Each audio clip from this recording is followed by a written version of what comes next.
every American citizen must have an equal right to vote. The administration of elections is primarily a state and local responsibility. Whether you voted for the very first time or waited in line for a very long time, by the way, we have to fix that.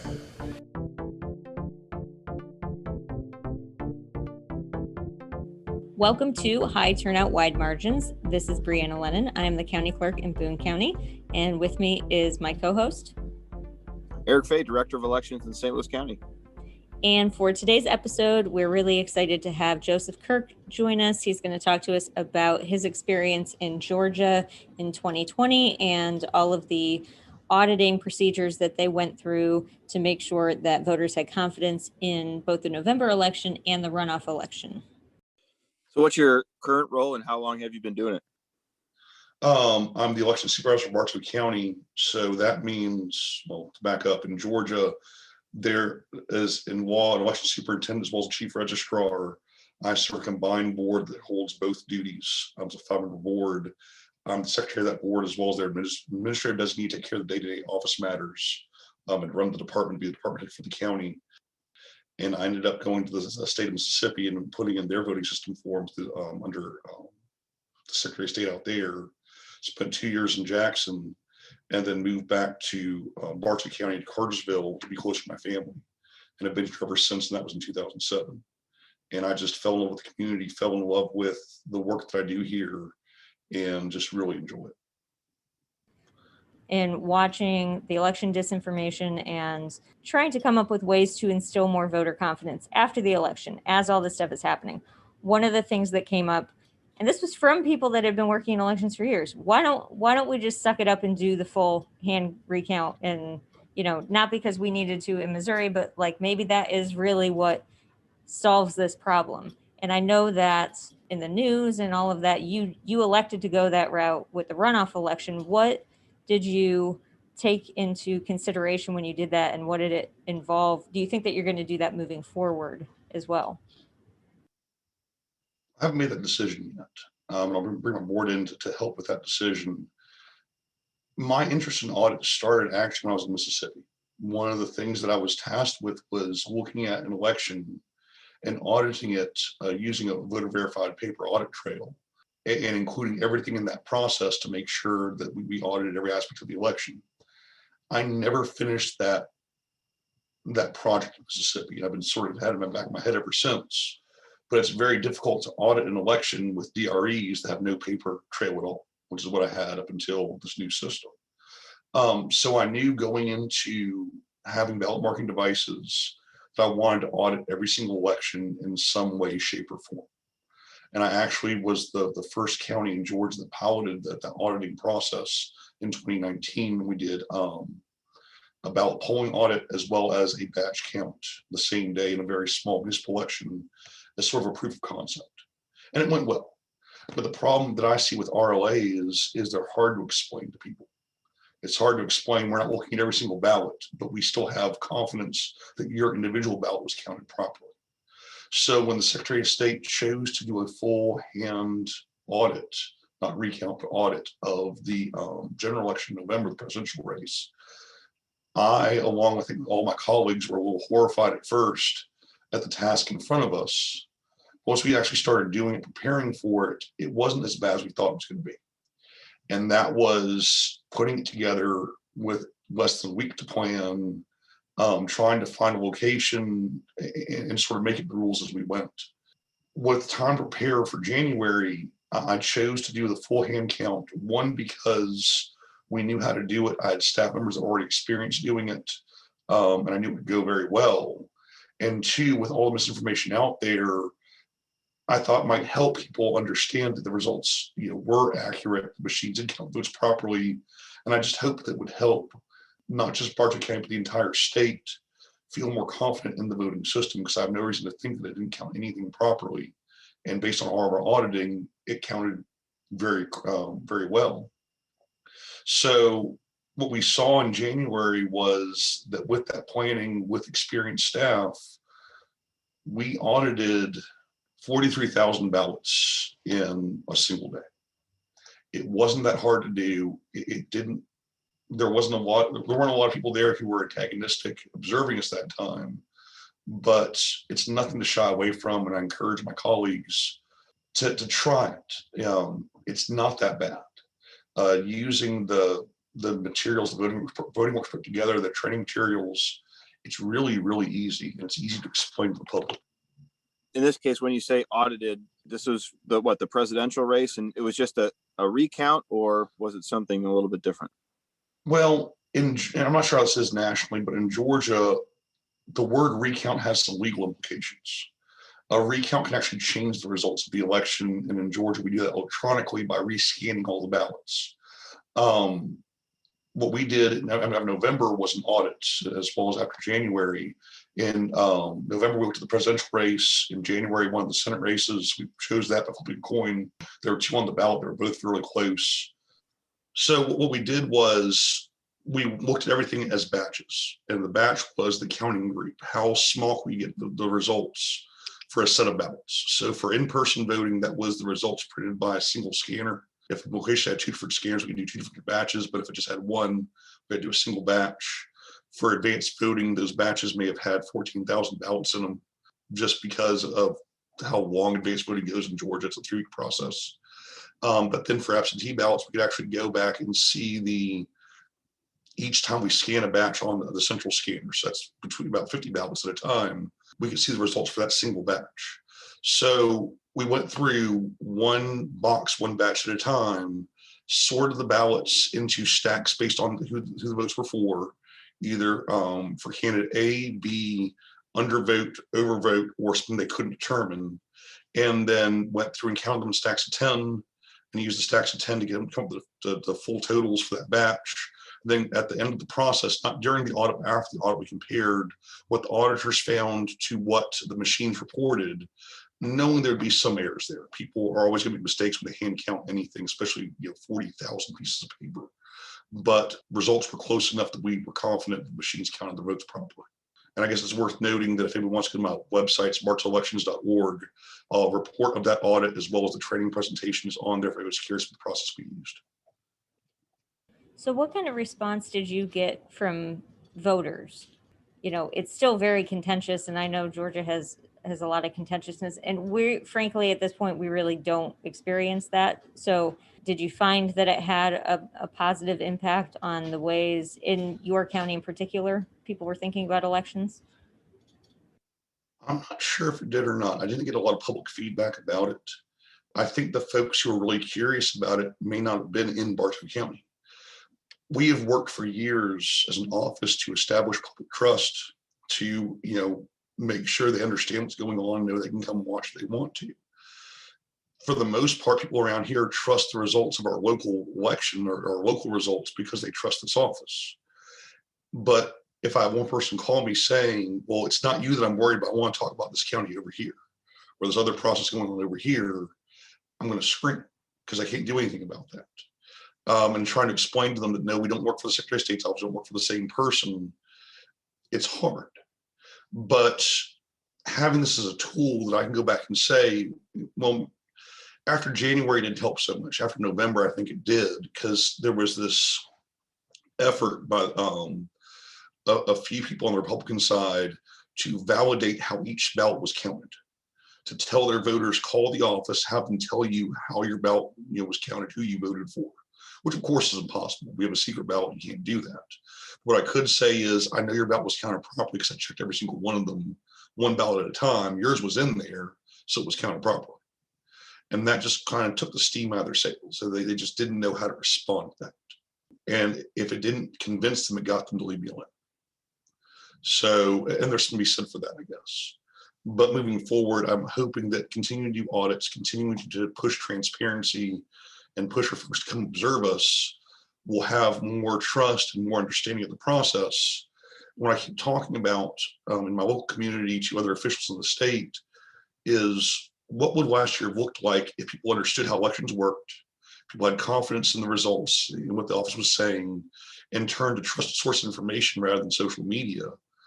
What would that year have looked like? And I think it would have been a very, very different year. And I think we should be working towards that right now, and these audits are the first step in that. I know in Georgia, the Secretary of State plays a little more of a role than in some states, Missouri included. What, if any, reaction response did you get from the Secretary of State's office when you did this? I never got an official response from them. Personally, I think they didn't want to get too involved with it because they wanted me to be able to do this independently.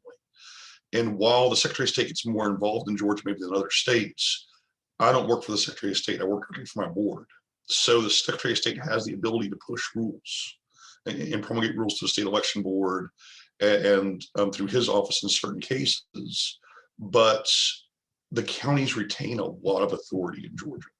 And we did this all under our own authority. And I think they're glad I did it. But there was never an official communication about, if they were for it, against it, or anything like that.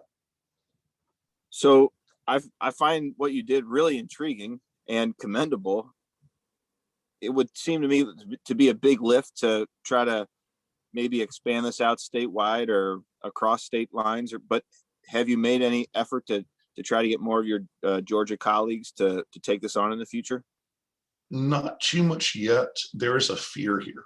And I've sort of compared it to the fear provisional ballots that we saw when those were first pushed out statewide, where folks saw it as extra work, extra paperwork. They didn't want to do this, and they do anything they could to avoid issuing those provisional ballots. Once we got the training better, once we understood the process more, they became a safety net, and it was a great thing. And now we're glad we have them. This is the same sort of thing. It's going to be hard to get them to understand the work you do ahead of time that makes it easy on the back end. As you get hard to get them to do it voluntarily anytime in the near future. I think a lot of my colleagues. But once they start doing it and see the value of it, I think it's going to be a great thing, and we're going to just become the normal course of business. Maybe every single election, all the major elections. But the thing I've learned, the thing I'm pushing up to them, is it starts when you first start issuing ballots and receiving them back in. If you start managing your records from that point and know where all your ballots are, how many are in each box, what your chain of custody is. It took us, I think, 4 hours to prepare for this audit after the election with 2 people helping me. If you don't do that work ahead of time, you're trying to piece together records after the fact, you've already lost. So you have to start ahead of time. And if you do, it's really, really easy. It just is. It's a lot of work, but it's not hard work. Do you work with other counties very often? Like, did they come and watch this as a pilot? Have you worked with them at all because they've been interested as well? So we have an organization called Gavrio. It's new. We just combined our Registrars Association, our Election Association. I think it's Georgia Voter Registrars and Election Officials Association now. But either way, we do have an association. We have regional coordinators. I'm one of them that coordinate with about a dozen counties apiece to conduct, like quarterly meetings or so, just to have best practices and stay in touch with each other, try to support each other, push information out from the state. They did come watch my original pilot in 2019. Of course, they've all done it themselves now. No one came to observe my last audit. But I'm planning on using that organization to try to help push this. But the other thing we have to start looking at as a state, if you saw, we had a few counties who had some mistakes with the number of ballots they reported originally. And they, I hesitate to say found ballots during the audit, but discovered that some ballots not been reported yet during the audit. They were always there.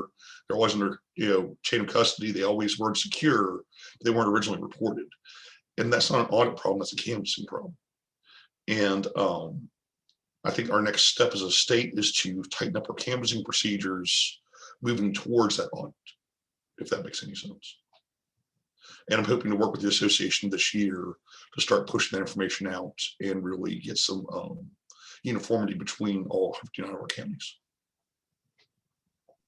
One thing I asked the folks we interviewed from Michigan and Pennsylvania that I'd like to ask you, of course, Georgia was at the forefront of a lot of controversy.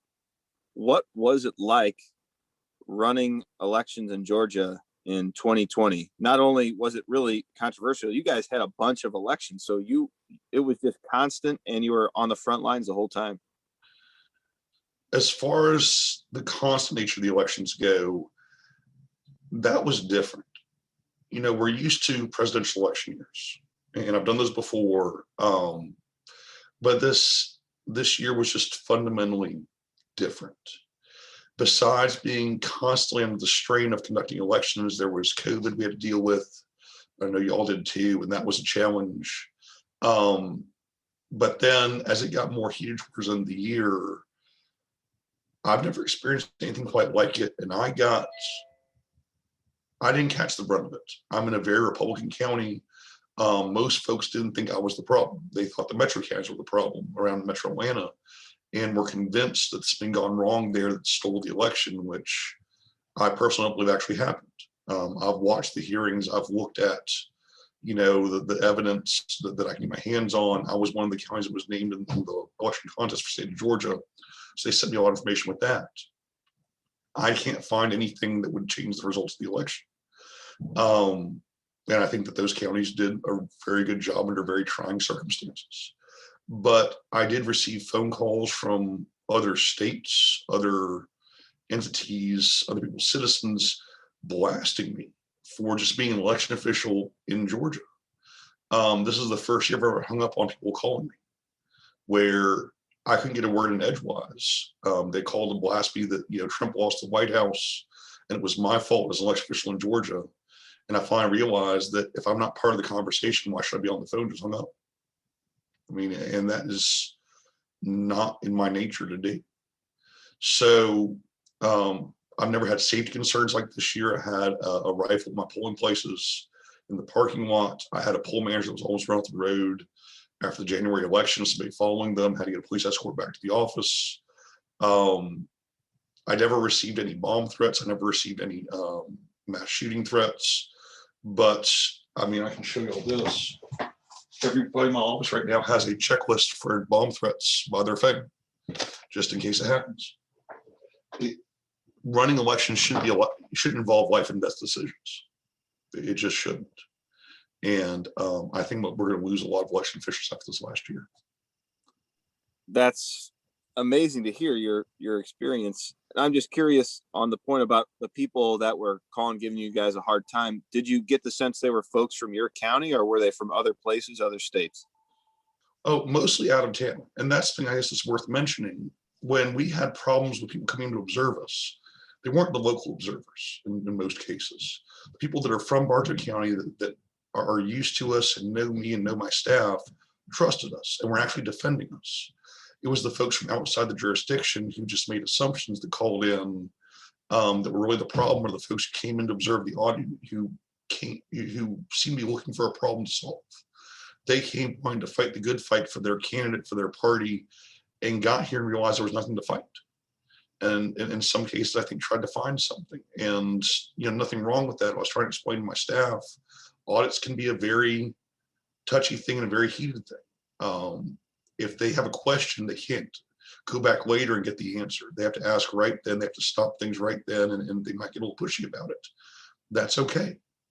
But if we all approach it from we're here to have confidence and to you know, just all work together, it goes well. And if you in my experience, if you know, welcome the observers, the poll watchers, make them feel like that they should be there and they're appreciated, and train them while they're there what to look for and what's okay, what's not okay. It goes a lot better. But when they come in with a chip on their shoulder and wanting to fight the good fight, it's difficult. So I'm curious, we're still in the beginning of 2021. There's still a bunch of elections that are happening. What does the landscape look like now after going through 2020? Well, I guess there's two different sides to that question. As far as my office goes, we learned some lessons about, you know, how to handle advanced voting during a pandemic, how to handle the ballots to get ready for the audits, how to store them a little better. If you all see the report, we ended up combining provisional absentee ballots during the audit by mistake because of how they were stored. We won't make that mistake again. As far as the landscape legislatively goes, it's kind of scary. One party is very intent on making changes right now. I guess the Republican Party is. And for example, there's a bill right now that would back up the deadline to issue absentee ballots from the Friday before the election to like the week before the election. So I couldn't issue any ballots through the mail the week before the election, even if it was an emergency, even if there's one spoiler ballot get reissued. There's bills about outside money in elections. There's bills about poll watchers. Some of it's good, some of it's not. I worry that a lot of it's a knee-jerk reaction to show their constituents they're making a change, and it's a solution in search for a problem. Without pointing any piece of legislation or any legislator individually, I'm of the opinion we should be taking stock of where we're at, what went right, what went wrong, and maybe taking a little bit longer to make these changes than throwing, I think, 70 pieces of legislation out there, seeing what sticks. And so that's my concern right now. I'm just always fascinated to hear from the folks who were in these battleground states last year, what their experience was. And I thought your remark about, you might lose some election officials in Georgia as a result of what's gone on here. And I think that's, if that comes to pass, that's a scary thing, because you need folks who have experience, know what they're doing to run elections. And there's another side of that coin too, though. And I hesitate to even say this, but I will anyway. I mean, it takes a certain personality type, a certain backbone to do this job. And we have 159 jurisdictions in Georgia, 159 counties. I forget how many cities that might run their own elections outside of the counties. That's a lot of election officials. And perhaps this is an opportunity to bring some new blood in, to let people, explore a career path they may not have thought of before, get some new officials out of this. Now, when I say that, I'm not pointing fingers at anybody. And, I know some of the folks we're losing are great officials that I'm very sad to lose. But I do think there's some opportunities there as well. And, for us as a state, we have a new voting system that operates very differently than the old system did, which involves new procedures, new policies. This is a good time to bring some new people in. In 2019, in my jurisdiction, we bought new voting equipment. We were considering ballot marking devices like you all eventually purchased in Georgia. We ended up going with hand-marked paper ballots largely. We had a very dedicated contingent of folks here in my jurisdiction that were just against ballot marking devices because they thought, the machine could be hacked and change the voter selections on the ballot that eventually prints out. Were there any of those kind of concerns expressed when you purchased your system? And did you hear any of that kind of concern as you went through last year? Well, I guess the first thing to talk about there is it was a statewide decision to purchase Dominion ballot marking devices. So while I gave some opinions, I did advocate for ballot marking devices. I never advocated for one brand specifically. There were people during that process that were very much against any kind of electronics in elections, especially, to make the voters, anything the voter would use to make their selections with. So I'm comfortable using ballot marking devices because the voters have a chance to look at them before they scan them, look at their ballots before they scan them. My employees are trained to prompt them to look at them.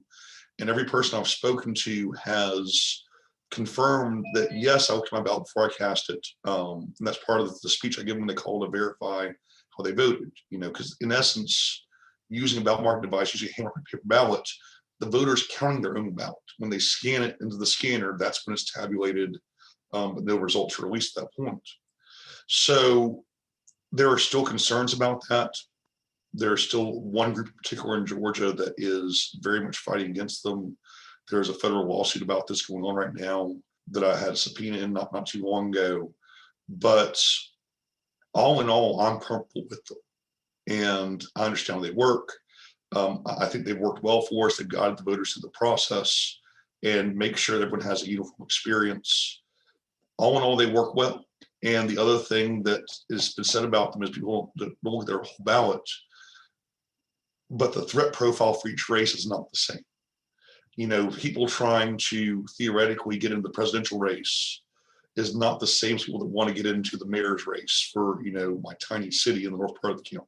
So I'm not sure if the voter looks at every single name on the ballot every single time, but they'll look at the races they care about, and they have a system to verify who they want to vote for, either all Democrat, all Republican, all incumbents, not the incumbents, whatever the system is, they can verify it pretty quickly. And so far it's worked well for us. I appreciate that. I guess one thing I've been saying lately, or I've heard lately, is that people tend to trust their own election officials, their own county. But they'd be more suspicious of the county next door to them, or the one they saw in the news, or the state as a whole. And what I've encouraged folks to do lately is call your friends in other counties and other jurisdictions, ask how they feel about their election offices, because chances are they feel the same way that you do. And we have to start establishing trust that way. And I guess the other thing we need to start working on as election officials is public education. There's a vacuum of knowledge out there about how elections are actually conducted, the different rules in different states. And with national media, it gets very, very confusing for the voters. And again, what would last year have looked like if people understood how the process is supposed to work, if they knew what to look for and what to be concerned about, what not to be concerned about, if there was no vacuum for people to fill on social media with just blatant misinformation. So it's a hope, but one day I hope we can get there and really have educated voters. All right. Thanks everybody for tuning into another episode of High Turnout, Wide Margins. And a big thanks to Joseph Kirk from Bartow County, Georgia. We hope you all tune in for another episode of High Turnout, Wide Margins.